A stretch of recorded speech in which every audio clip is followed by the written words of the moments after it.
Hello, and today we'll continue with chapter 1 for Under the Full White Moon. So we're going to start part 2 for the chapter. We did part 1 for the chapter last time. And like I said at the beginning of the last video, this is a redo I'm doing for Under the Full White Moon. See if there's like any differences in the story, or basically that's why I'm doing this all over again. See if there's any differences in the story, or if there are any new sprites or characters who didn't have any, or to look at the new CGs or CGs that were altered, got a makeover. So that's the main reason I'm going back and reading this again. There's still nothing new as far as the story, like for where it left off the last time. Yeah, there's still no chapter 2 yet, so basically it ends where like my first playthrough of it, and when I was up to date with it, it's basically the same. There's still no new content yet, for chapter 2. It's still, or maybe like maybe it's still chapter 1, but it's still to get a third part out. But there's still nothing new. We still haven't gotten past where I left off in the original playthrough I did, the first playthrough I did for this. So go ahead and continue.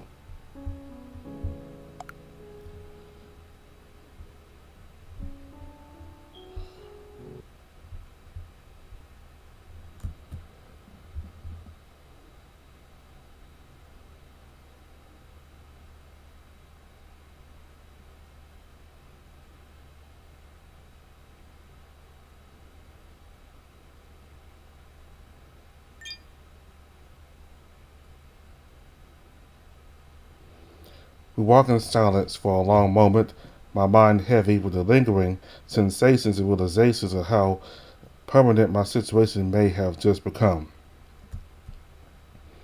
It isn't until I notice that we're moving away from the wolf shire that my brain catches up to the here and now. Wait, aren't we heading into town? We are. But isn't it behind us? The wolf glances back towards the wolf shire, then shakes his head. The shire doesn't have any clothing to sell. Everything here is custom made for werewolves and takes days to tailor. Plus, all our pants come with tail holes, so unless you feel like having your arse crack out, I don't recommend them.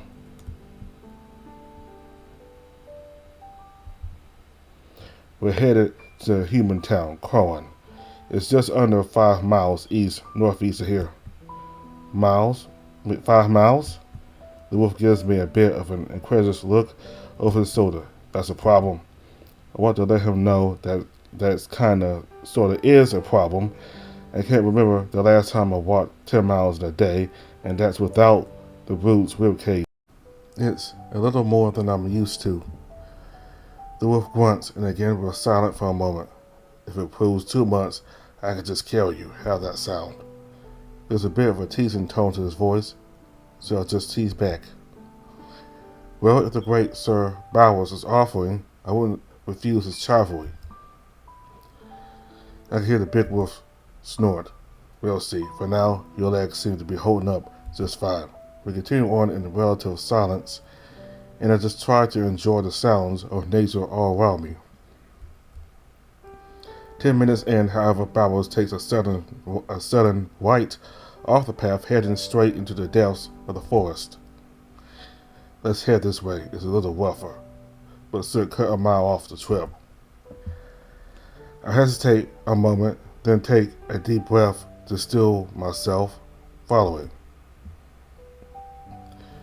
We weave our way through the underbrush and betwixt the trees, this way and that.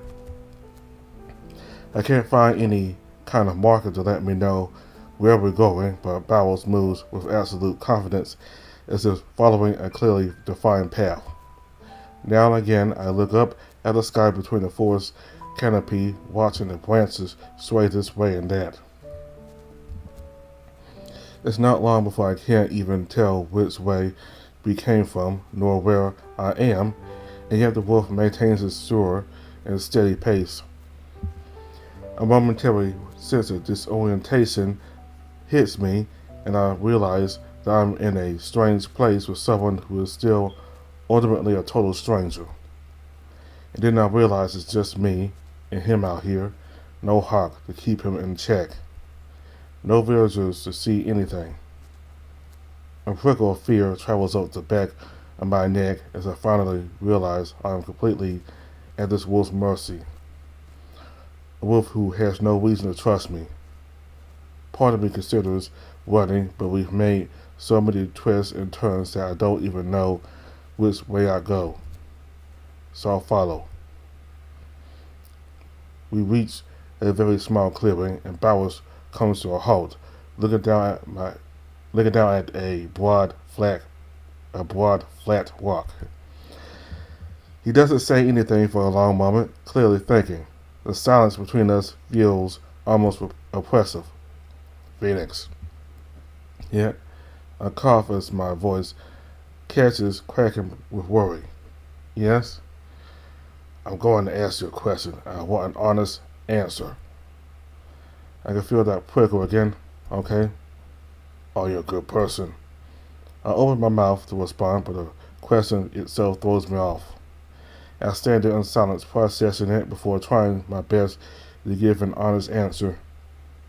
I don't think I am. I've been selfish. I've hurt those I care about without meaning to. I run away from my problems and acted like I have it worse than everyone else when I know that's not true. But I want to be a good person. I've always wanted to, since before I can remember. Bowers' eyes meet mine, and it's like I can feel his gaze boring into my soul. I see. Another long silence. Phoenix, do I frighten you? I swallow. When you ask a question like that, kind of. The wolf heaves a sigh and nods. Fair. He shakes his head. Do you understand that I will do anything to keep those close to me safe? Yes, I do. Then there is a selfish request I would ask of you. The wolf looks up at the canopy, hit himself in thought. Will you be willing to stay with us for the time being and help keep the wolf stars safe? What, me? Yes, you. But why me? The wolf scoffs.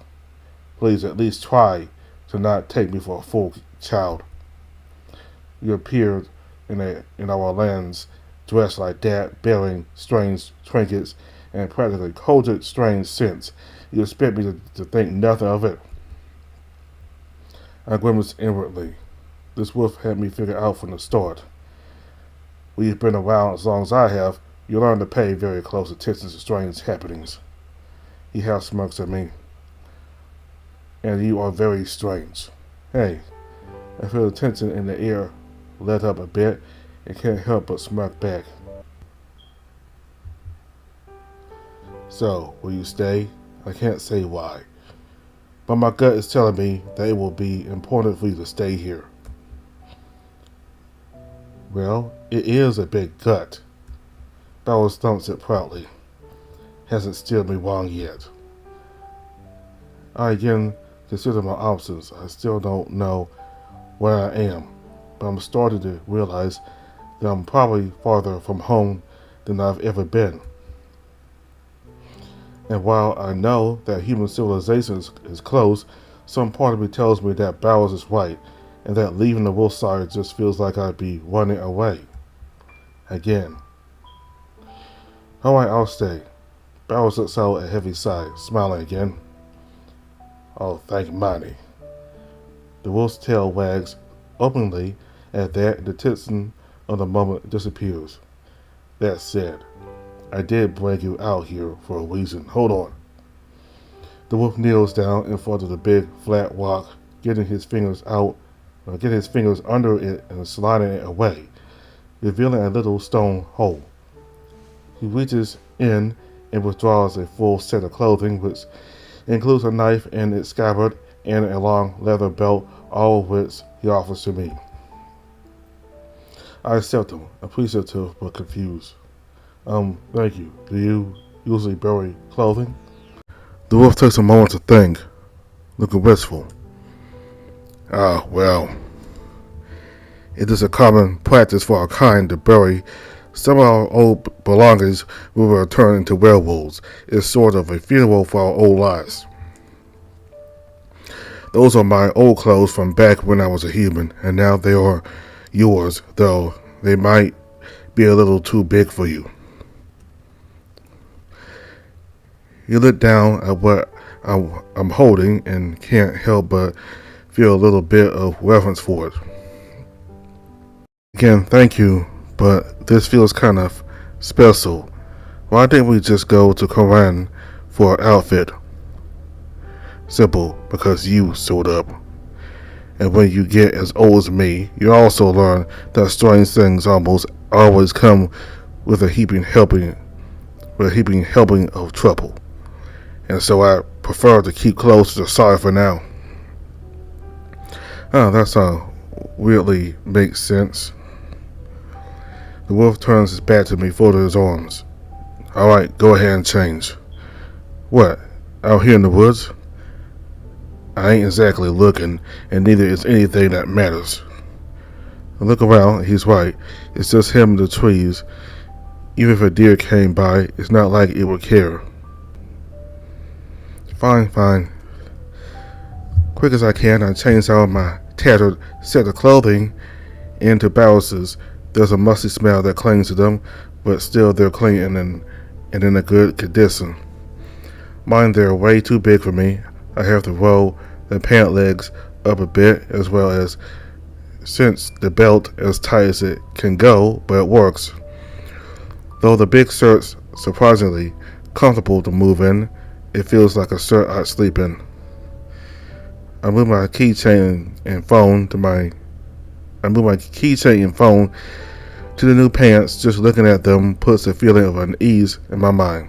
Alright, how do I look? The wolf turns around and gives me an appraising look. I didn't realize I used to be that much bigger than you. Still, they suit you. We'll get the pants hemmed for you, though. I look down at myself, then gesture at a knife. You sure I'll need this? What, a knife? Bowers considers me again, then shakes his head. Everyone needs a sharp knife, kiddo. Now if you're all set, let's head back to the village. I'm not keen on leaving it unattended. Yes, sir. Old clothes tucked under my arm, we make our way back through the woods. We move in silence again, and as we walk, I can't stop thinking about what I'm wearing. He gave me his last set of clothing. He trusts me. Hey, Bowers? Yes. I'm ready to tell you about me. The wolf's pace slows and he looks over his shoulder. You sure? Like I said, as a visitor to the shire, you don't have to share anything you don't want to. No, I want to share this. Bowers nods, turning back to the trees and listening as we walk. I don't actually know where I am. I'll explain. I know where I came from. I came from a place where there are no werewolves, no magic, a place with cars and phones and airplanes. Do you know what any of those things are? Bowers comes to an unsteady stop, putting a paw to a nearby tree and lowers his head. Mighty, give me strength. I struck away, worrying I may have said too much, but Bowers just keeps standing there. What is an airplane? It's a giant piece of flying metal that can move hundreds of people thousands of miles. The wolf raises his head, shaking it yet again, then clenches his fingers into a fist and half-heartedly pounds against the side of the tree. He takes a long, steadying breath, then continues walking. Please don't tell anyone else about that just yet, especially Hawke. If he learns you're from another world, he'll never shut up about it. A heavy sense of dread weighs down on me, so it's true. I'm about as far from home as I could ever get. Why shouldn't I tell Hawke? Because then he'll think you're a bloody champion and will insist on trying you first chance he gets. And I think someone who's traveled as far as you should take as much time as they can to just rest. I give a bit of a tired laugh. Thanks. So, whatever you choose to do with your life, stay here or go back. Just know we're here to help, alright? Again, thank you. I have a million questions about your world, but I don't think I'm ready to hear the answers yet. You know what? Same. The wolf gives a single, heavy, sardonic laugh at that. We make our way back out of the forest back onto the path, and just a few hundred yards short of Bowser's house, the wolf comes to a stop. Told you, when it rains, it pours. I look down the path and can see two other humans, a man and a woman, talking animatedly amongst themselves. The woman looks away, but the woman looks our way and raises an arm, yelling something that I can't make out. The wolf raises and waves an arm back. What did she say? Sounds like she said, "Bowers, is that you?" We start closing the distance between us, the other two hurrying our way, wearing rather urgent expressions. Looks like something's happened. That's Myra and Sal. I'd introduce you properly, but I don't think we'll have the chance. Sal reaches us first, looking a bit out of breath. Bowers. There you are. It's awful. Alright, calm down. What happened? Attacks. Just outside Corwin. They're saying it was a werewolf. Bowser's expression immediately darkens, the fur rising on the back of his neck. He clamps his eyes shut and proceeds to take a deep, almost terrifyingly slow breath. The damage. Sal shakes his head. Myra looks away. A whole family traveling by coach. 2 guards were investigating, and only one came back. Holy shit. Do they think it was one of ours? Of course they do, Bowers. They're scared and confused. They're going to jump to the worst conclusions. You know it wasn't, though, right? Of course we know that. But they don't. We want to try and reason with them. Don't. Not this soon after an attack. Them? The leaders and guards of Koran. The townsfolk are bound to be scared and outraged. Now is not a good time to try to be diplomatic. Myra regards me unsurely. Who is this? A visitor. But that's not important. You shouldn't be here. Traveling this far outside of town was an enormous risk. Sal looks a bit incredulous. Well, how else were we going to tell you about the attacks? Safe or no, we didn't really have a choice. Sal, you're not the only one who gets to be a part of this fight, Bowers. We put just as much work as you into trying to get the world to accept your community. Bowers takes a sharp inhale through his nose, holding his paws up defensively. All right, point made. I'm sorry. I'll have to discuss this with the pack first, though. I need to escort you back to Koran. Can you wait in my house for a little while? Sal looks visibly displeased, clearly holding back his honest thoughts. Please. He scoffs, then gives a frustrated shrug. Fine, that will have to do. But we're going to discuss this on the way back to town. I wouldn't have it any other way. Bowers puts a heavy hand to my back, leading me away. I shouldn't be long. Make yourselves comfortable. See you soon. They turn to make their way further down the path, but Bowers just guides me back disgusts me right back into the tall grass and trees. Aren't we taking the path too? We're not going to my house. We're going to Hawke's. I need to talk to him, and if we take the main road, every wolf on the side is going to stop us and want to be introduced. Makes sense. I'm starting to realize how much this guy seems to be 2 steps ahead of most of the actions he takes. So, have there been any attacks? Have there been a lot of attacks lately? Yes, up until now, they've only targeted wildlife. We come across a number of large animal carcasses that have been torn apart. This is the first account of people being hurt. The problem is that there are almost no signs of the animals being eaten, just killed for the sake of being killed. Whatever's out there has proven that it's both capable and vicious. And so you can understand why I have to pin you to the ground yesterday. Right now it's extremely dangerous to run around screaming into the night. I feel only a momentary desire to object, but I can't really argue with his reasoning, and he did already apologize. Right.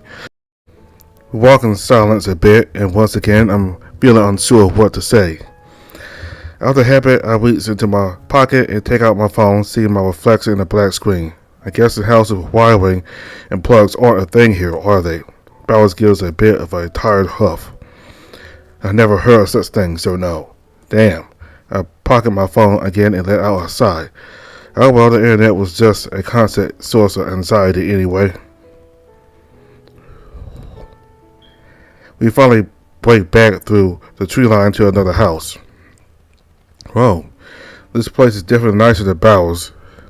I step up to the fence to look at the sheer variety of plants growing in the little yard around the house. I reach out to touch a particularly beautiful flower and don't. A large hand takes hold of my shirt and pulls me away. Well, what? What was that for? Those are dangerous plants that Hawke uses in his alchemical research. I look back to the foliage in question, feeling somewhere between confused and concern. So why is he growing dangerous plants out in the open like that? Let me clarify. The plant is harmless, but Hawke will have your hide if you mess with his reasons. I look up at the house again and still can't quite make sense of anything. Well, so let me go back.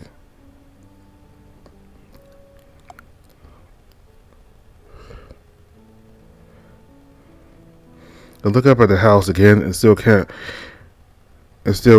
quite make sure. I look up at the house again and still can't quite make sense of something. So, aren't you the alpha, the big special wolf in charge around here?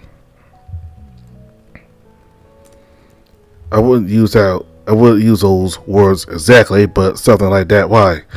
So why aren't you in a nicer house? Oh, location. Yeah?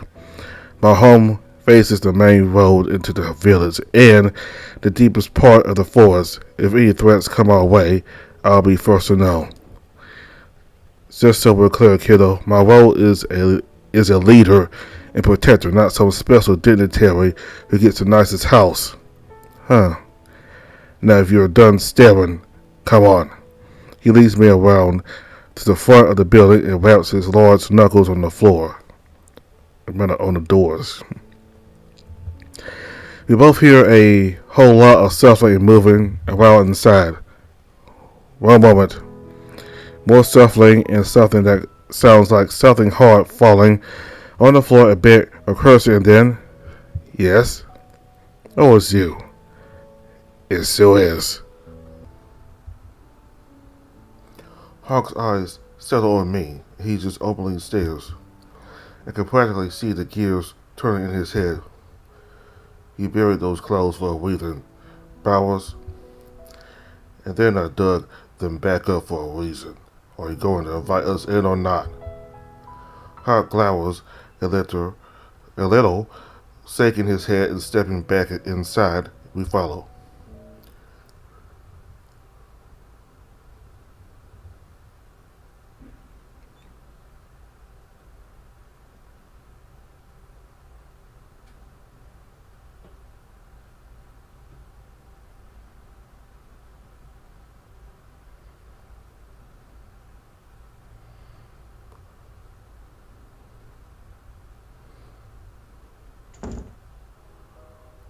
Oh, wow. This place is not child safe. Smells a little funky, too, but in, like, a pleasant way. Like flowers, mint, aloe, and old cheese. I need you to tend to Phoenix until I get back. The pale wolf blanches in surprise. Back? Back from where? There's been an attack on humans. People in Kohan are panicking in Sal and Maiwa. And Sal and Maiwa came out here to tell me the news. Hawke nods in understanding.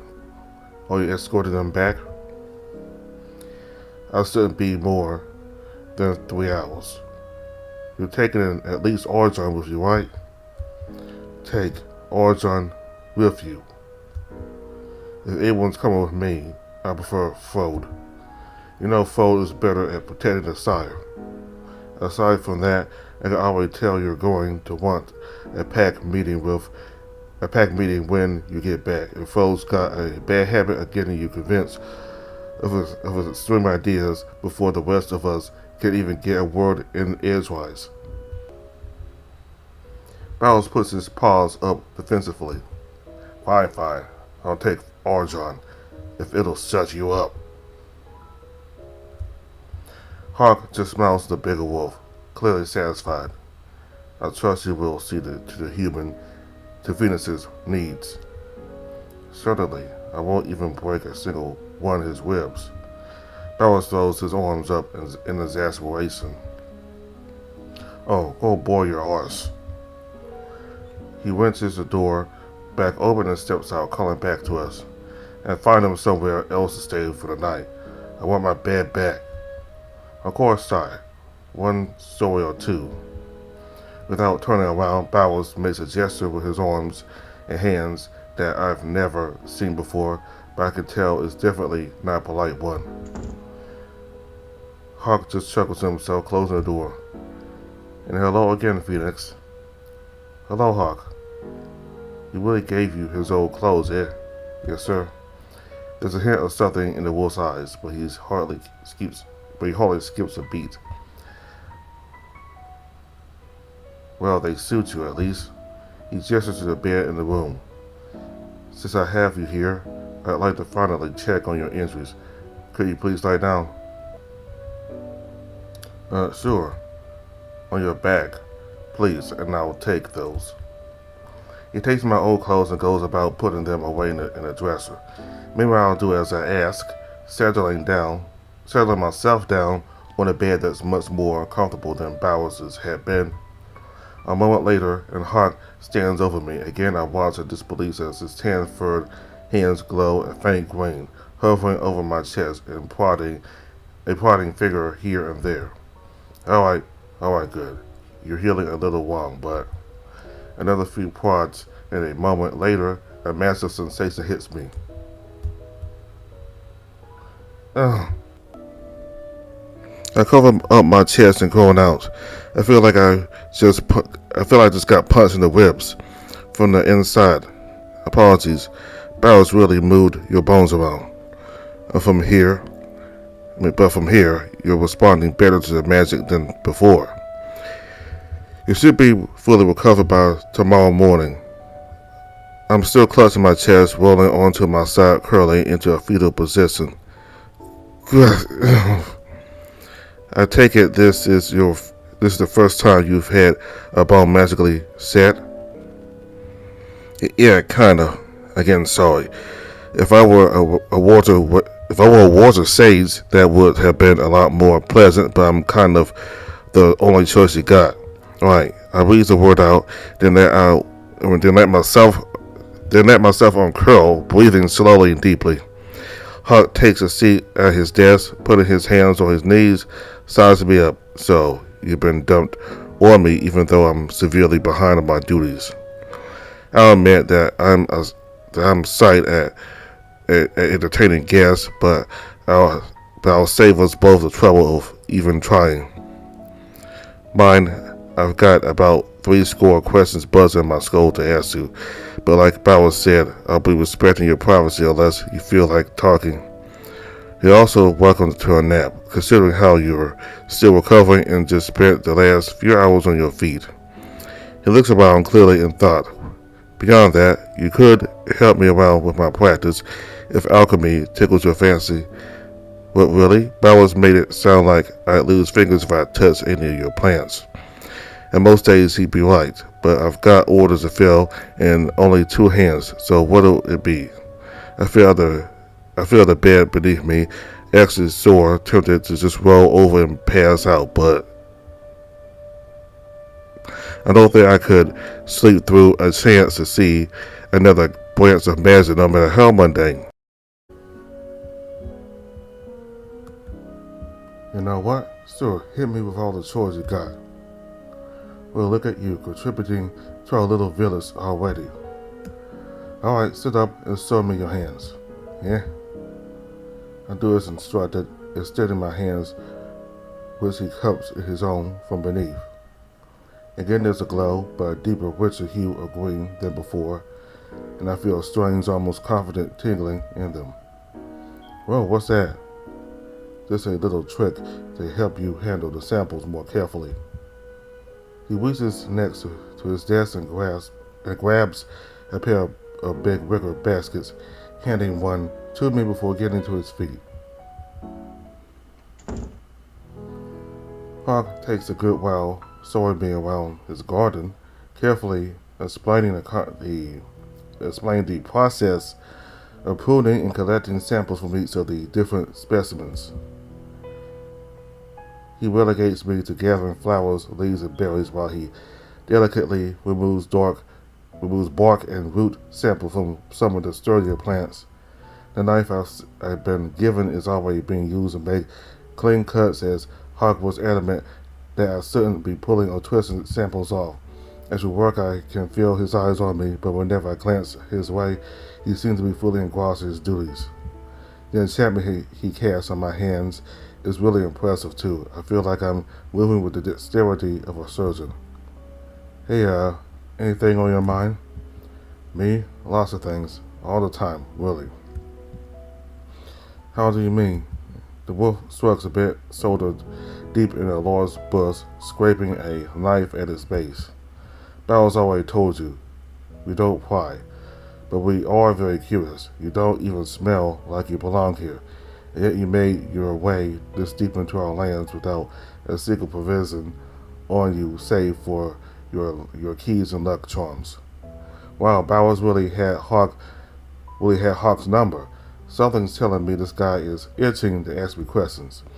Part of me wonders if it wouldn't be so bad to tell him, but at the same time, I can feel myself having no interest in potentially getting dragged into this champion business. Although not telling him feels like it's almost spitting in the face of his hospitality. Can you just give me another day or so? After I've had more time to adjust, I promise I'll tell you. I could see some of the tension in the wolf soldiers lit up, but I could tell he'd prefer some actual information. Thank you. Still, you picked a very strange time to arrive in our lands. Things lately have been problematic. Problematic how? Hawke again regards me with a rather concerned expression. The attacks outside our village. Oh, right. Do you think animals and people getting slaughtered in the area was a common occurrence, or? No, sorry. I was just curious if there was anything besides that, I guess. Honestly, for all I know, those sorts of things could be common here, but I also don't want to sound like a complete asshole.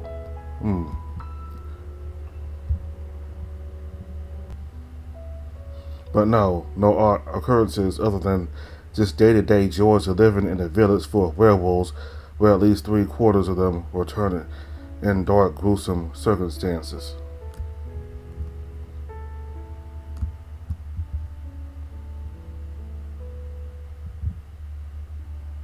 I grimace a bit internally.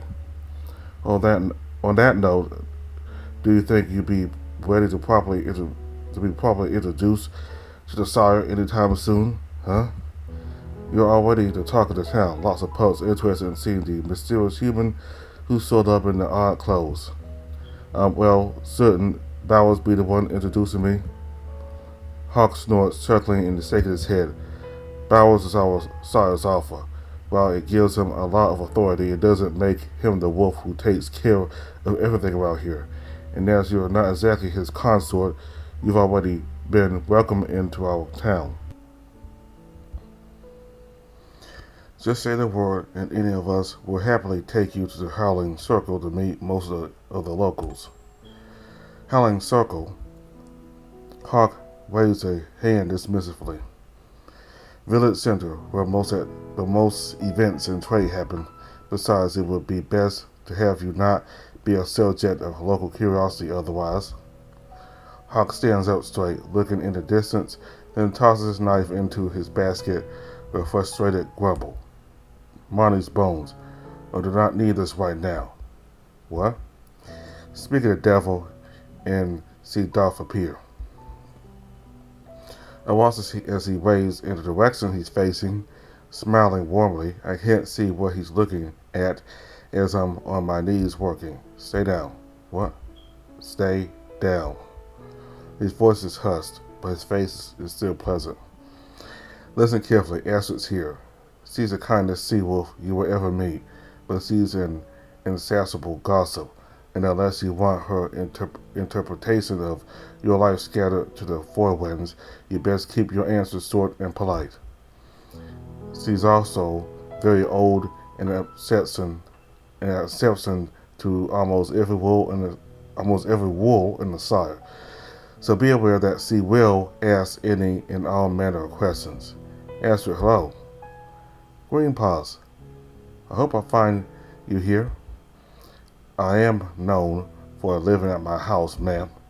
Astrid delivers a quick, painless backhand to Hawke's exposed tummy. You never run out of sass, do you? I live to please. A wolf after my own heart, now I was. Oh, my stars. The older wolf nearly jumps back in surprise upon noticing us. Well, noticing me. So that's where the furthest has been. The what? Human. She means human. Now, Hawke. Like I always say, we're all human deep down. Some of us are just fluffier than others. I know. And you better remember it. The little sea-wolf turned to me and curtsies ever so slightly. Pleased to make your acquaintance, and you are? Phoenix Quill, ma'am. Delighted.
Hawke's body goes still, and then Hawke's body still.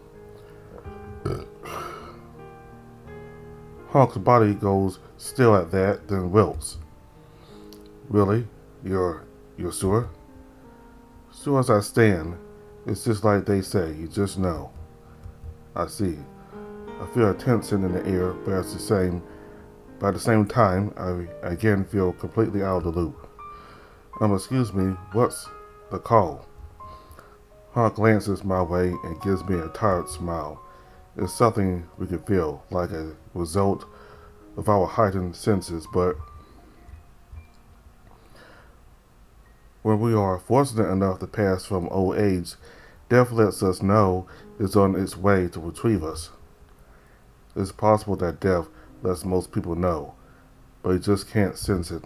Wow. Really? Wow. Cheese and crackers, you're bad at this.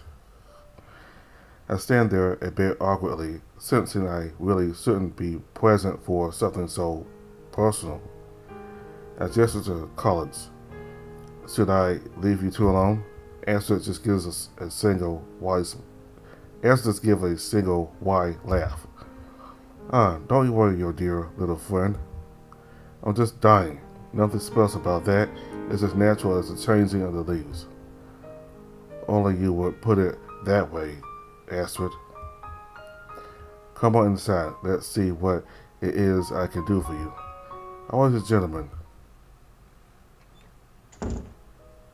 We make our way back inside as Hawke taking my basket from me and arranging a few chairs, having Astrid sit on his bed. So, you're dying. So I am. I must admit, I'm surprised you're here and not with the pups. If you know your time is very limited, why come to my cottage?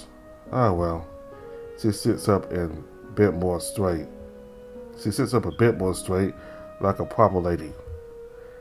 As inelegant as it may sound, I would ask that you help me buy a little bit more time before I move on. I've got more loose ends to tie up than I'd like to admit, and I'd hate to leave too much of a mess for you to clean up after I go.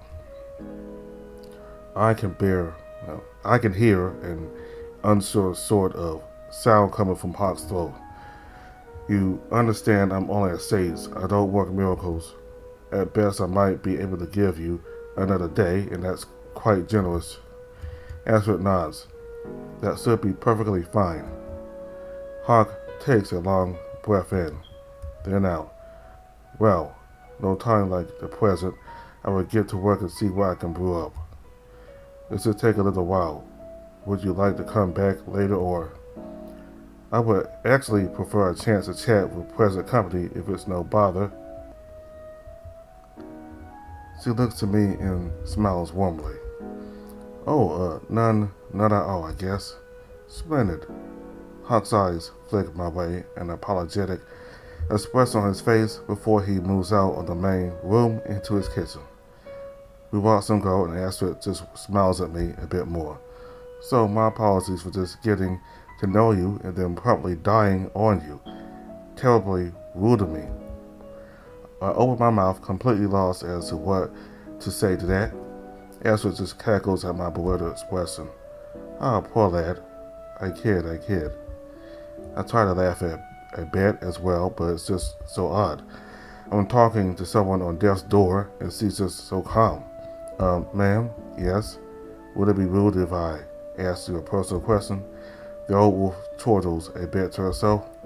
It's not like I've got much time to hold it against you if it was anyway. Ask away, sweetie. My thoughts drift back to my life that now sits behind me, not even a day away. And again I can feel a familiar, heavy sensation in my very core. Are you happy to be dying? The old sea-wolf straightens herself up a bit before looking me squarely in the eyes. I'll need to answer your question with a question. First tell me, young one, who is death to you? I can't help but hesitate. Death is freedom. Freedom from pain, struggle, weakness, everything. She nods slowly. You're not wrong. I've seen decades upon decades of everything. Might I ask, then, what is life to you? I can feel her eyes looking deep into my own, and I can't help but look away, not daring to answer. I see. I am happy to be dying, young one, because I am happy to have lived. Death has always been a welcome guest, and me and death have already passed each other by more times than I can count. But from one soul who has suffered to another, the look of her eyes meeting mine effortlessly, seeing right through me. While pain can destroy a person, it also has the power to mold one's heart into its most beautiful shape. and it truly would be a shame to rob yourself of the chance to become your most wondrous self, wouldn't you say? I looked down, fiddling with my hands. Was I really that obvious? I can't look at her properly, not with the weight of her words settling so heavily on my chest. I'm glad Bowers and Hawke have welcomed you to our shire. They know what I'm talking about, and I think they might be just what you need to make your heart bloom. Damn it, I could feel a lump forming in my throat. I nod, trying to steady my breathing, trying to steady my breath before I hear the kitchen door open again. So I've got a few things that the big wolf stops, taking into the scene before him. Am I interrupting something? Not at all, Hawke. The doubt on Hawke's face is apparent, but he keeps it to himself, setting a number of bottles on his desk. I take the shift in tone to quietly collect myself as he works. This is the best I can do with what I've got. I still have enough dry alba to get a new batch started today, though. Alba? Hawke disregards my interruption. 2 of these are topical, and I need to reach your skin with my hands. Either way, it is alright if I apply them to your lower back. As long as I don't have to get off this bed, you can do whatever you want. She leans forward a bit, easing up the shawls covering her lower back. I can't see anything with her facing me, but Hawke sits to work on the other side of the bed. I look away, not inclined to watch a wolf-on-wolf massage. Could you do me a favor and look to the windowsill, Phoenix? I'm all too happy to oblige. See that flower?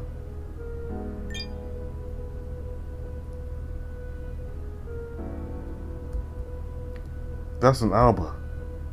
Albonox, specifically, also known as a dust lily or moonflower. The pups still call them lunar lilies, only because you taught them to.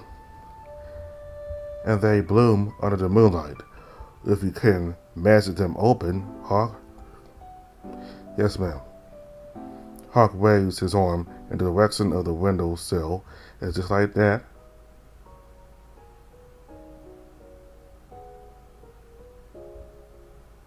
oh wow. Lovely, aren't they? They are a very special flower. Yeah? Werewolves are resistant to almost all poisons, but also almost all medicines. But when alba is added, the body lets the medicine in so it can do its work. Though at the same time, it also means that it will let poison take effect, so we're careful about how and when they're used. I regard the large speckled bloom, again, suddenly feeling the weight of my situation pressing down on me. My mind is reminding me that I'm a stranger here, not just in this house or community, but likely this entire world. But I heard of Camelot before. Did I travel through time? Is this another world, another dimension, another reality? I could feel myself seriously wanting to tell Hawke everything and ask a million questions about this world, but Bowers said not to, and I don't want to stress him out any worse than he already is. The room is generally quiet, Hawke mumbling a few things here and there before finally he straightens himself up. All right, Astrid, I think that's everything I can do. He moves it to his desk and presents her with a few bottles, each filled with a rich, welcoming emerald liquid. Drink one of these at bedtime, one when you wake up, and one at midday. If you're still with us after that, I'll still have more for you. Astrid pulls herself off the bed, straightening her back out. Goodness, Hawke, you're such a fine gentleman. If I had more worldly possessions to leave behind, I'd give them all to you. She laughed softly to herself at the rather dark statement. Now, if you'll excuse me, I have a number of favors to call in. Hawke opens the door for her and steps. As she steps out, her thick tail weakly wagging side to side as she goes. He watches her depart, then turns to me, his presence once again quite professional. Alright, let me pick us up some lunch from the Howling Circle, and then we still got a lot of work to do. And you're still alright with helping? Yeah, sure, no problem. I'm left to my own thoughts for only a few minutes before Hawke returns with a root, vegetable stir-fry, and fresh berry compote, the latter of which we eat on slices of a very crispy bread. After that, I end up playing apprentice to him for several hours. It's a lot of busy work, but it's all new to me, so I don't mind.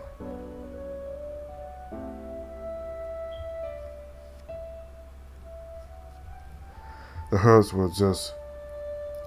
we just collected needed to be dried, while the ones that had previously dried need to be powdered or crumbled.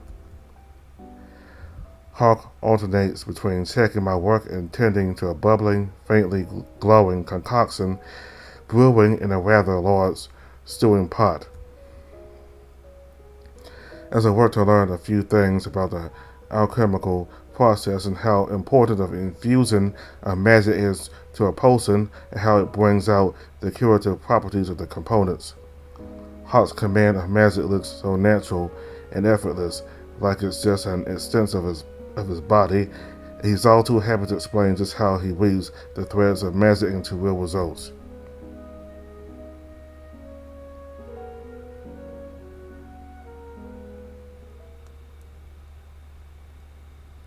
Time steadily marches on, and the sunlight soon grows yellow as dusk approaches. I wonder here and there what's taking Bauer so long, but Hawke expresses that there's nothing to worry about.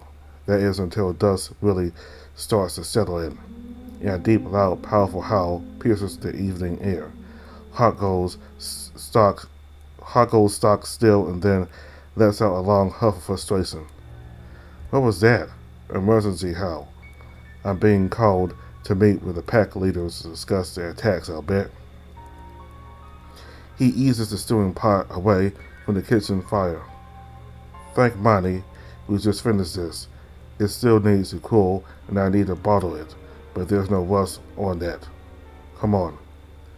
He leads me to the front door, opening it for me to step out. Feck. I jump aside, and the whole group of wolves bars in, panting hard and smelling of sweat and blood. They move straight for the bed, lowering a smaller werewolf onto it. It looks like he's been practically slashed to ribbons, his rough hoarse and ragged. Not needing any direction, Hawke rushes to his side, paws hovering over him, glowing a vibrantly bright green again, setting to work. Arjan, get fresh water. Oi, sewer, sitting now. The charcoal gray wolf hurries back out of the hut, disappearing into the evening air. For a long moment, Bowers and the other wolves just watch Hawke work. How did Owen get separated from his packmate, Frode? I don't know. Vaughn said they were patrolling side by side and then Owen just disappeared. Was there any bad blood between them? No, they are both newer recruits, but they've always had each other's backs. So why can't I smell? Could you both be quiet? A heavy silence follows, the steady thrum of Hawke's magic being the only real sound to be heard. Arjan returns soon after with a pail of water, which Bowers uses to fill a tankard, which he then offers to Hawke. The sage takes it with one paw, drinking it ravenously, then roughly drops it to the floor to focus both hands on his work. Red cloth here. Apply a good deal of pressure.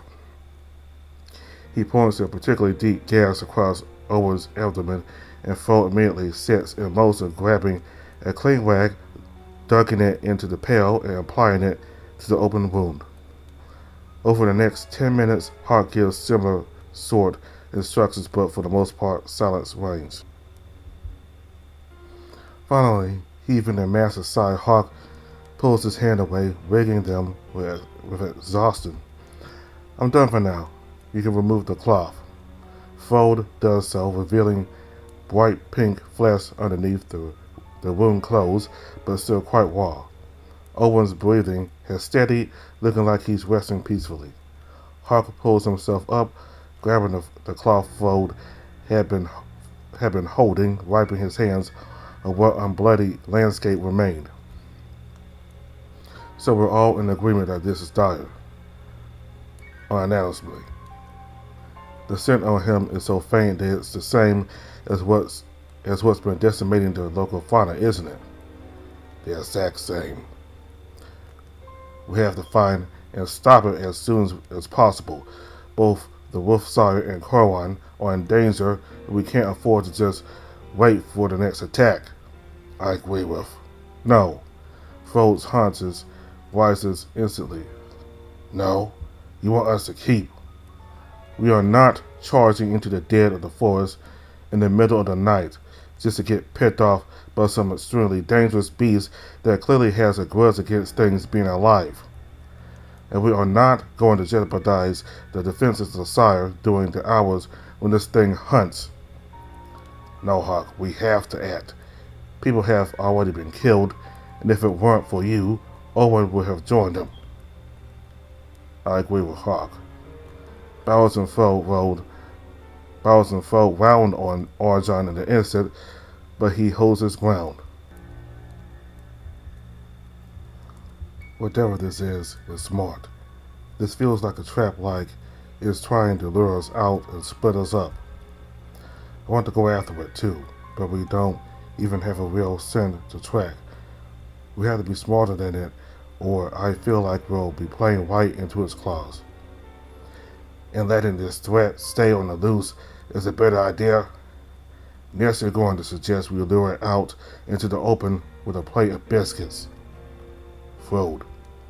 The white wolf snarls briefly before going quiet. We are going to compromise. Our packs will run rotating 4-hour shifts through the night. Patrols keep to 5 at a minimum, with 1 trackable patrol. Arjan has a point. We have to get a solid scent before we can track and hunt whatever this thing is. And if it's still on the prowl, we're bound to catch whiff of it. Bowers turns to glare at Hawke. But the moment we do have a solid scent, we're going to launch a hunt and go after this thing with full force. The sage glares back at Bowers but says nothing. Now we have to coordinate. So is the furless just going to sit in on the entire pack meeting? A hard chill goes up my spine as all 4 of these huge wolves turn to look at me. Oh, bugger all. Bowers closes the distance between us, resting a reassuring hand on my shoulder. The significant weight of his arm makes my knees buckle. You alright, kiddo? I'm not feeling very out of place. Sorry you had to see all that. As you might have noticed, pack meetings get intense. But it's just like I told you, when it rains. It pours, yeah. I just said Owen, is he gonna be okay? Eventually. I'd love to explain this whole situation to your kiddo, but there's just not time. He straightens up and turns to the other wolves. Frode, would you? No.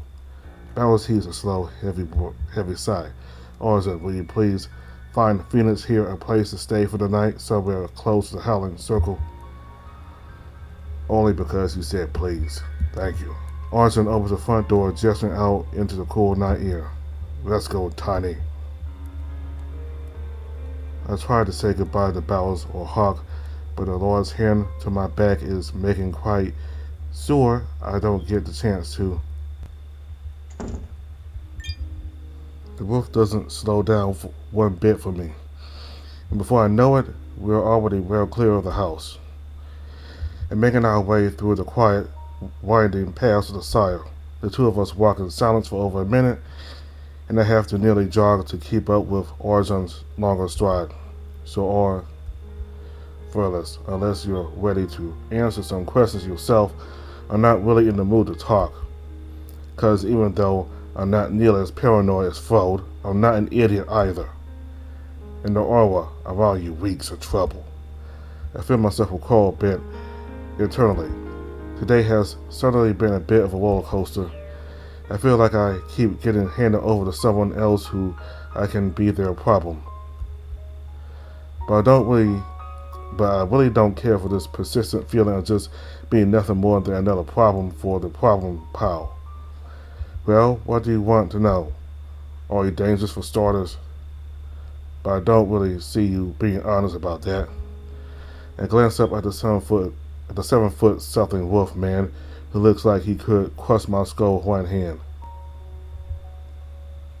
I'm pretty sure if I even tried to be dangerous, you'd have my head off my shoulders before I could do anything. I notice the tension in Arjan's posture slip, but he doesn't say anything.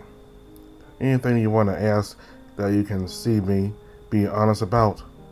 Yeah, think you could open up like this to Hawke and Bow so they can give you the all clear? Because I got a long night ahead of me, and I don't really have the time to get all chummy with the new guy. I go quiet again and we continue the brisk walk.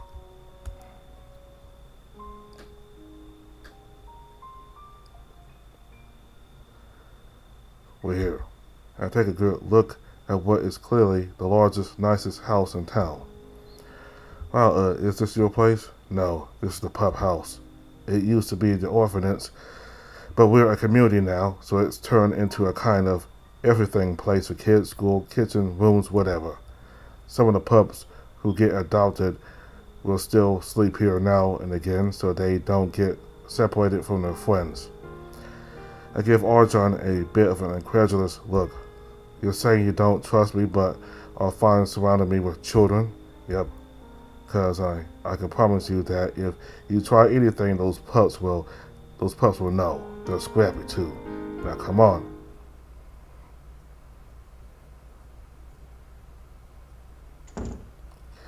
Stepping inside, I have only a brief moment to get my bearings before I realize we've been noticed. Arjan! Hey, it's my little warriors. Arjan, I caught a huge beetle today. I sold it to Johan, but then he caught him with his hand in the honey, so then she hit him with a broom right in the... Haven't seen you in the whole week. Well, one at a time, pack mates. First things first, though. This is Phoenix. Vendor. The children giggle at that, and I can feel my face going a bit pink. He's going to be staying here tonight. And I need you three to keep him safe while he's here, making sure he doesn't get himself in any sticky situations. And come get me if anything funny happens, alright? The children all vigorously nod together. Arjan then looks to me and gestures for each of the pups in order. Furbert, these are Ivy, Raw, and Seth. You make sure to listen to them while you're here and stay out of trouble like a good fellas, okay? Zeus. Sure thing, Fart John. The kids squeal with laughter at that, and surprisingly, Arjan just rolls with it. Where's everyone here? But where's everyone else anyway? Still eating. We helped cook, so we didn't have to do any of the cleanup. Arjan? Ah, there he is. Arjan approaches the old sea wolf, taking her hand before bowing low and kissing it. Astrid just bats him away with a smirk. A bit late to be calling, but if you want something to eat, there should still be something in the kitchen. Alas, I will be working all night. I just came here to leave this one in your charge. Phoenix, this is Astrid, the pup's house's matron, among other things. Oh, we already met. Arjan rolls his eyes a bit dramatically. Of course you have, you old gossip monger. If you've met, then it shouldn't be too much trouble to handle him for the night, no? Bowers will be keeping us on patrol until dawn. It would be no trouble at all. Orjan claps his paws together once I'm pleased with Orjan claps his hands together once in pleased relief. Ah, you're a lifesaver as always. Before you go, though, there's something important I'd like to discuss with you. Could it wait, please? If I don't get back soon, Fro will have convinced Bowers to raid the entire force. Of course, dear heart. You take care now. Thank you again. And just like that, Orjan scurries right back out the door and into the evening air, but not before tossing the little pup's hair for a huge hand. Oh well. I look from the sea wolf to the door, then back to Astrid. Does he know? He shakes her head with a sigh. It's fine though, he knows I love him, and I think it might be better if I leave him a little than make his evening more stressful than it always is. Orjan was always the best pup I had the fortune to raise. He gestures for me to follow her further into the house. Now come along, let's get some dinner for you. It's almost bedtime for the young ones. I'm treated to a bowl of chicken and vegetable soup that has been made with much more vegetable than chicken. The flavors were fairly simple compared to the other meals I've had so far, but then I remembered that this is food for kids and they are usually pretty picky about any fancy surprises. Afterwards, Ivy, Wild, and South dragged me into a large bedroom with no bed, but rather just a thick, circular rug covered in cushions. It definitely smells a fair amount like dog in here, but like, not exactly. I can't put my finger on how to describe it, but it's more welcoming and less like a kennel. This is our room. You get to stay with us tonight. Well, until Elisa gets scared and sneaks in, and then Griffin, William, and Philip. Ah, thank you. I'll be sure to be a good guest. I'm just now remembering how terrible I am with children. So, where's the bed? Seth gestures at the rug and cushions. We sleep here. In the big warm pile, but we've never done it with a furnace before. Yeah, you better be comfortable to sleep on, or we'll have to bite you and turn you into an extra fluffy werewolf. Holy shit, I forgot about the whole bite turning people into werewolves thing. Ivy, however, just tucks and rolls her eyes. Don't fib. We all know that only grown-up wolves that used to be furless can turn others furless. So you and Seth don't even have a chance of doing that. Wild huffs, clearly a little frustrated. Can't you ever just play along? The two start to descend into a row of bickering, but I'm distracted by a gentle tug on my pants. Are we going to stay here a long time, Phoenix? I look down at the little pup's big eyes.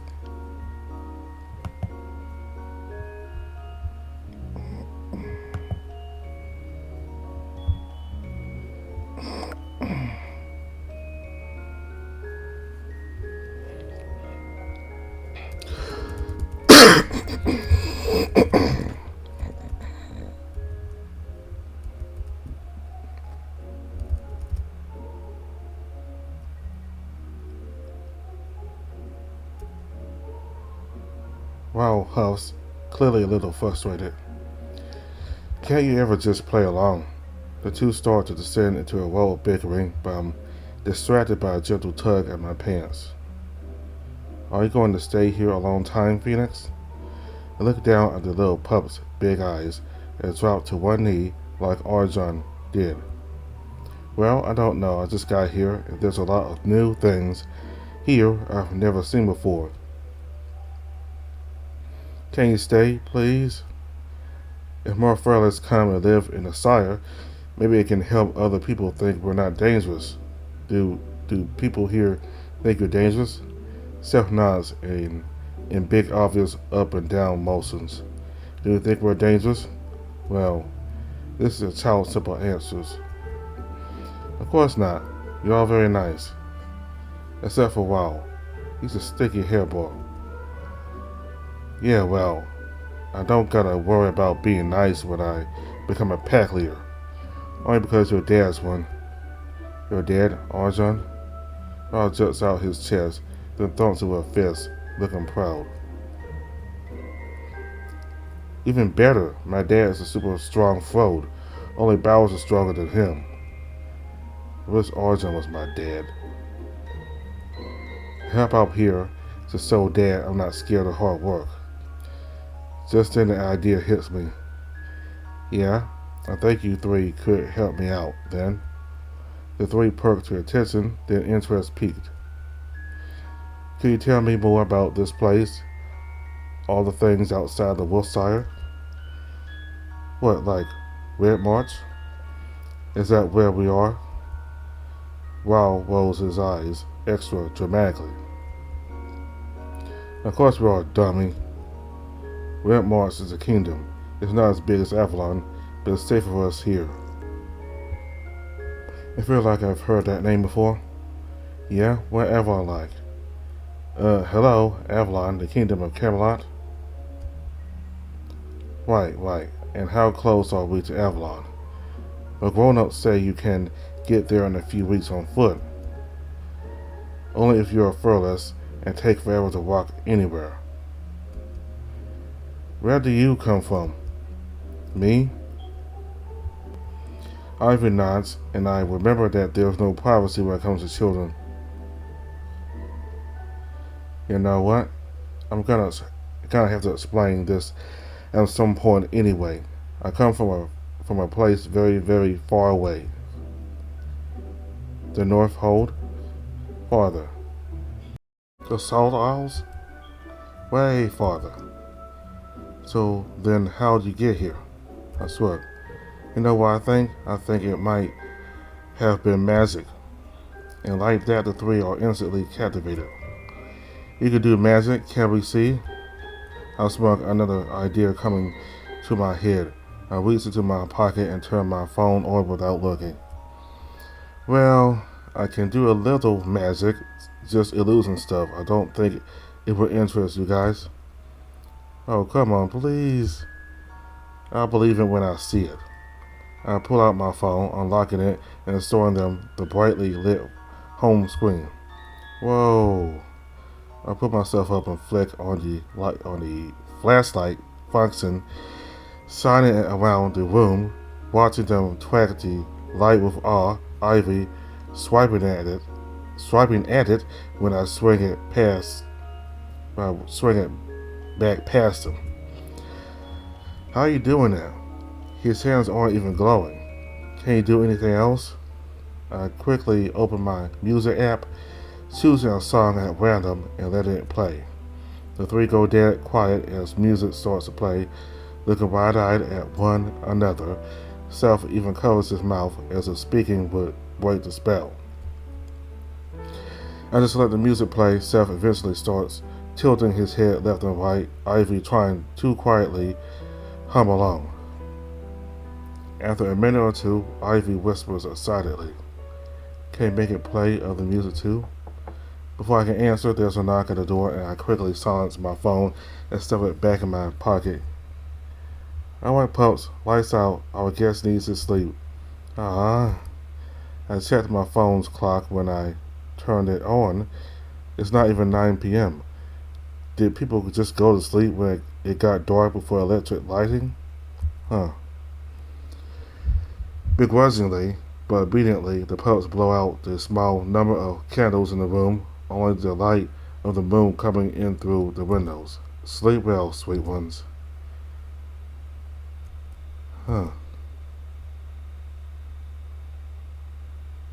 This work is actually more comfortable than I thought. especially with three very snuggly, furry kids all curled up against my sides. That part is definitely a little too weird for me. Then again, it's not like I have any other options.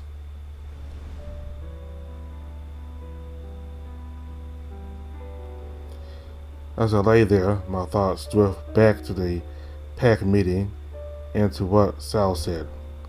Something's bothering me about all that. Didn't he say that the coach was attacked by a werewolf? Why didn't Bowers bring that up to the others?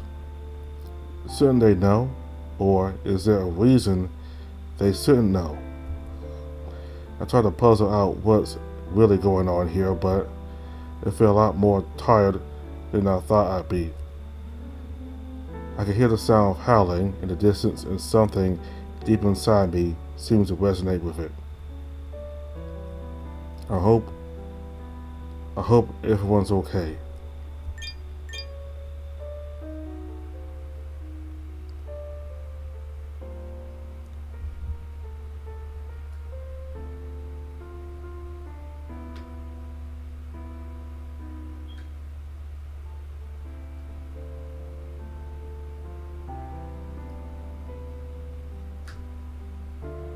Hey there, fellas friends. Happy New Year's. It's been a while, but the hot fixes is now completely done. We put a lot of effort into this update in the mobile or touch version 2. We did our best to fix 99% of the issues that came up in the game. Womies knows there's going to be more for chapter 2 and onward. Running a project like this was a lot more involved than any of us thought, and we appreciate all of you for being so patient with it. Your guys' feedback has been super appreciated as well, knowing that people are out there enjoying our little world is just the best. We're grateful for my team and people's feedback about certain issues in the game. Hopefully moving forward things will be more active and more progressive for this year 2025. Chapter 2 is still in development. We hope to please wait for upcoming announcement later this year. If you're looking for more, just keep an eye on our Patreon, Twitter, or Blue Sky. Then our music teammates for this project include Wormies Rocco and X Rocco as the programmer and UI artist, Kelski as the lead artist, or almost all the assets, and Dodoki as writer. Poke is the composer of all the lovely music for the story. Concept for the story initially created by Kelski and Crispy Writes with a few special loading animations and journal sketches from my notes made by Artyom. Chapter title cards were kindly supplied by Drakita. Free to use SFX provided by Free Sound YouTube additional sound effects from 1,000 thank yous to our followers and Patreon and our Patreon. 1,000 thank yous to our followers and Patreon supporters. You guys make it all worth the effort. See y'all soon eventually.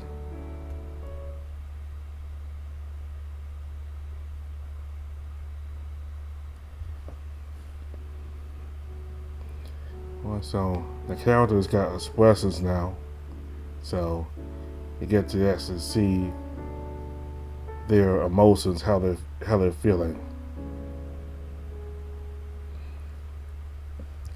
So the story pretty much is the same. I mean, the big difference mainly is like the sprites and the CGs and the humans having their own sprites now, the two human characters we saw. So,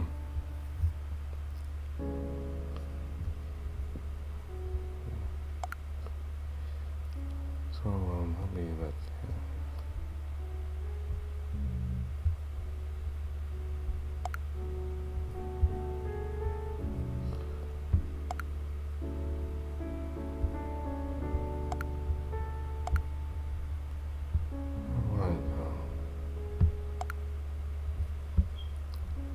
still up.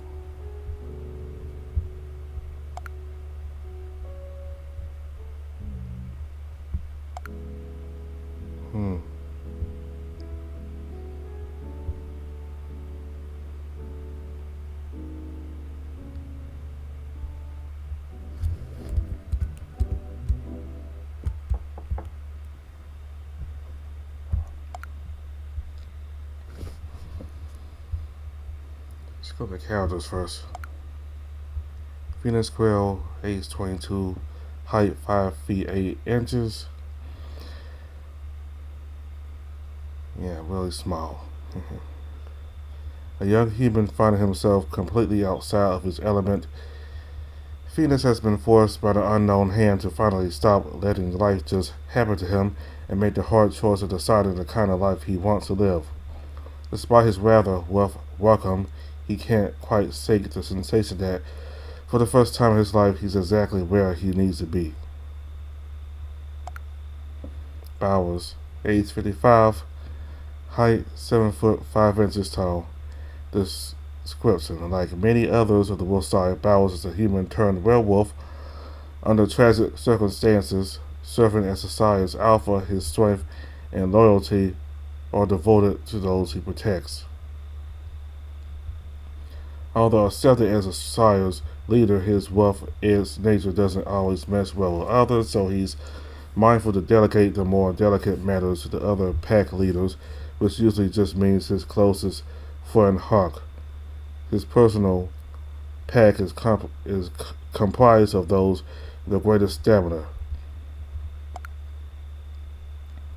Hawke, age 47, height 7 feet. Description: Sage of the Wolfsire, serving the roles of healer, enchanter, alchemist, and honorary pack leader, granted him a place in the council despite having no pack to lead. Overworked, underpaid, and just a touch underappreciated, he makes up the deficit by being a little too ready to put others in their place, but beneath all his sass and salt is a genuine care for anyone and everyone in need. Sal. So Sal is a male human we got to see. So age 41, height 6 feet 2 inches. Description: friend of Bowers, husband of Myra, and the most skilled blacksmith in Koran. Sal is committed to helping bridge the gap of fear and misunderstanding between humans and werewolves. He accepts werewolves as bigger, fuzzier humans, as Myra puts it, and sees no reason that they should live their lives as outcasts on the fringes of society. Efforts to sway public opinion, however, have been rocky at best.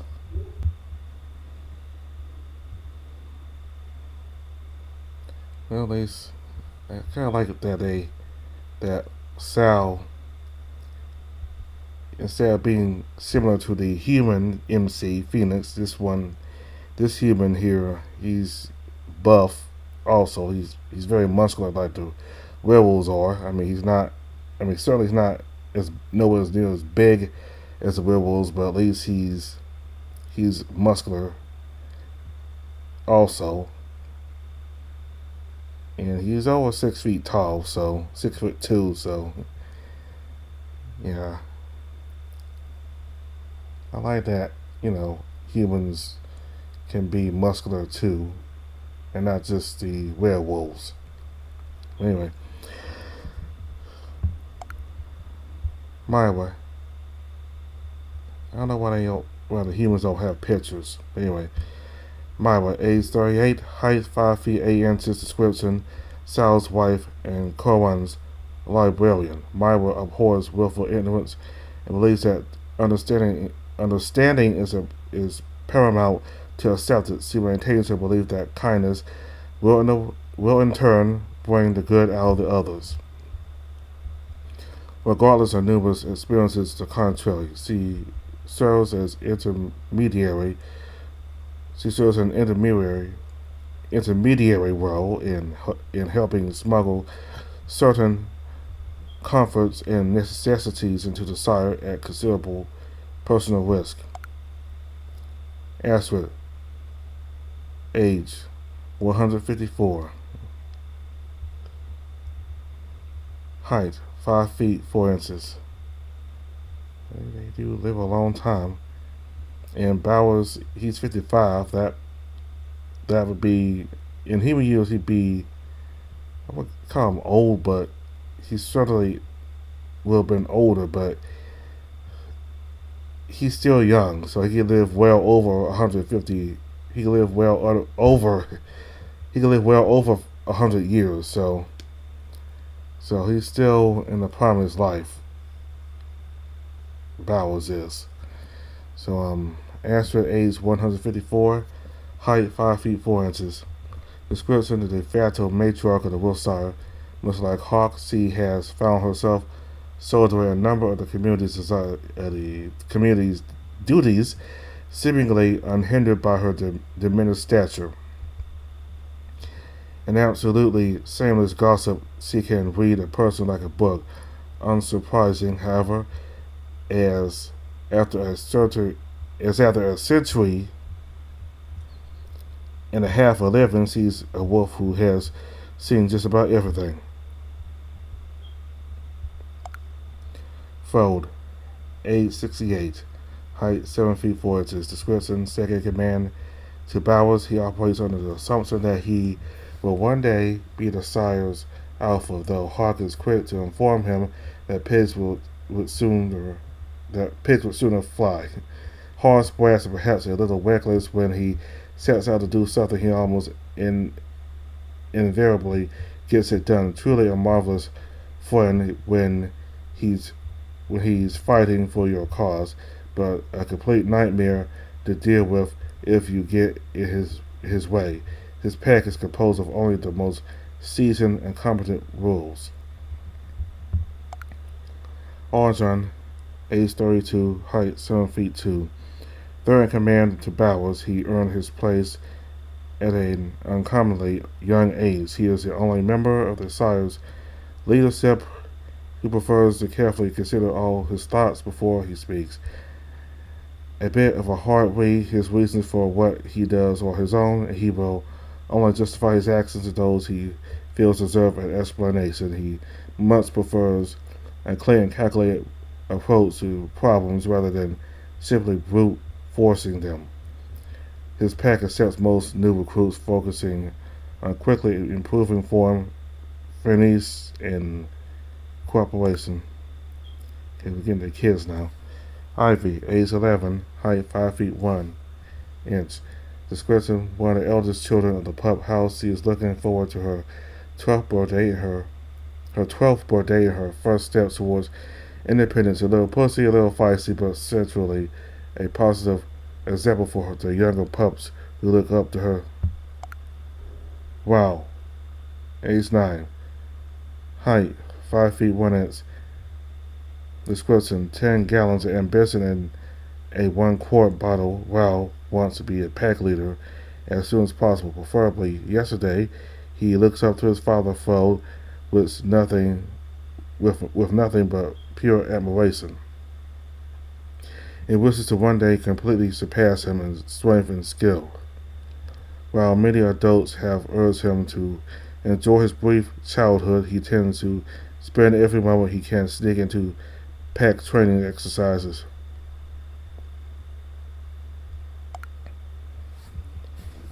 Seth, age 9.5, height 5 feet 3 inches. Description: while nowhere near the elders of the pup house, Seth is quite a soft heart and connects well with the more sensitive children. He's got the build to one day be an incredible warrior. Too bad he could never bring himself to hurt a fly. Bowers. Okay, so that's all the characters. The notes. Entries. So let's just sum this all up. I woke up in a town out of the Middle Ages before being saved by a werewolf who thought applying 400 pounds of force directly onto my ribcage was a good idea. He looked like he weighs over 500 to me. He looks like he weighs like over 500. I mean, I see a lot of slim people who are 7 feet 5 and 400 pounds. Well, at least I haven't seen them, but at least I have a good idea about a lot of people who are a lot slimmer than that. But to be 7 feet 5 inches tall and have very muscular and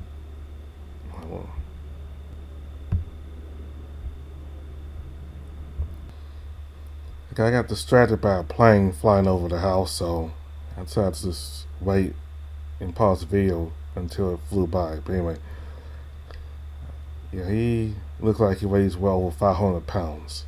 I don't think he weighs just 400. Anyway, my almost corpse got put into Bowser's bed, and I was then mostly healed by another werewolf who can do little magic. I thought I'd be a little more blown away by giant talking werewolves and actual fucking magic. Maybe I'm in shock or something. One problem though is that even though there's magic and werewolves here, there doesn't seem to be a lick of modern technology. And why would there be, given that apparently we're somewhere in the general vicinity of Camelot? Seriously though, am I in a coma or something? How the fuck did I get here?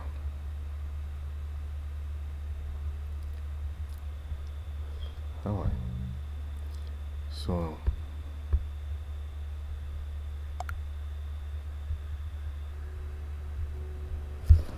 that's everything for now. I'm not gonna give my opinion on all the characters because basically I'm kind of really tired. But anyway, I like Bowers. I like Hawke. They were both. Well, Hawke was nice from the start, and Bowers he slowly warmed up to Phoenix. Astrid is a sweet old lady, and the what's his name again? But the white wolf, that white warrior wolf, there, yeah, he's very tough, very, I can tell he's very tough and stern, like even before I looked at the information about him, I could tell he was a tough and brass warrior. And that little white wolf, he very much admires his father, and he wants to be just like him when he grows up. I think he should enjoy his childhood though first, but I think he should enjoy his childhood first. But it's good that he admires his father. Here goes some birds chirping out here. Orange John wasn't all that nice. He's very suspicious of Phoenix, and he thinks he might be a danger to the tribe. So, it just shows that not everybody's gonna welcome you with arms. They're not gonna. Everybody's going to welcome you, and I think there'll be a few more people like that once he is revealed to the entire shire, all the other werewolves. So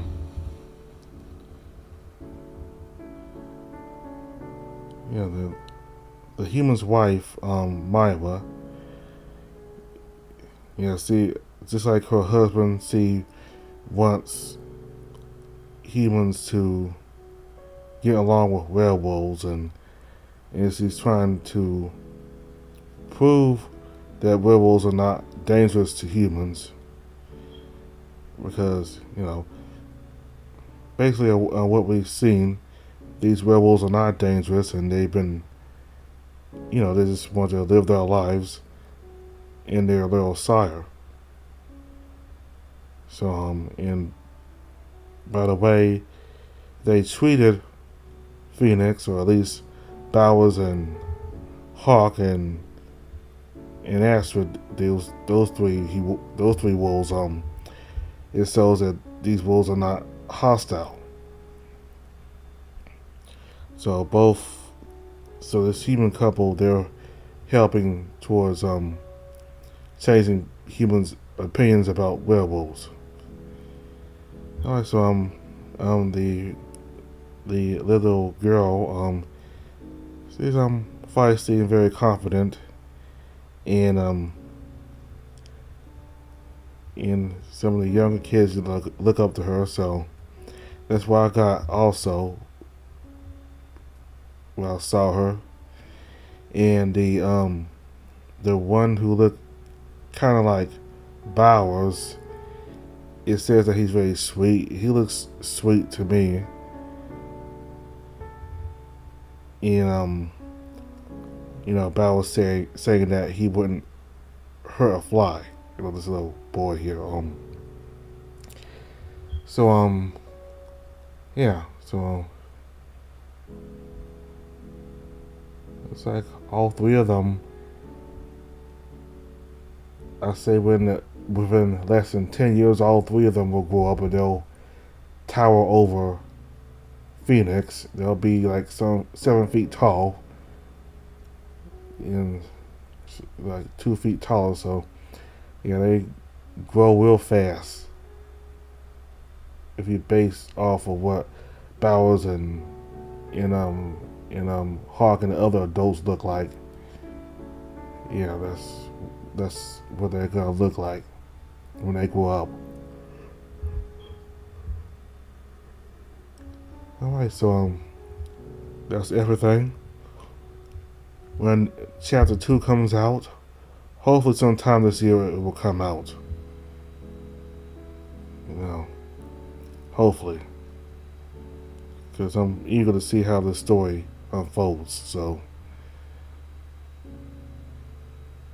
thank you all very much for watching. Goodbye.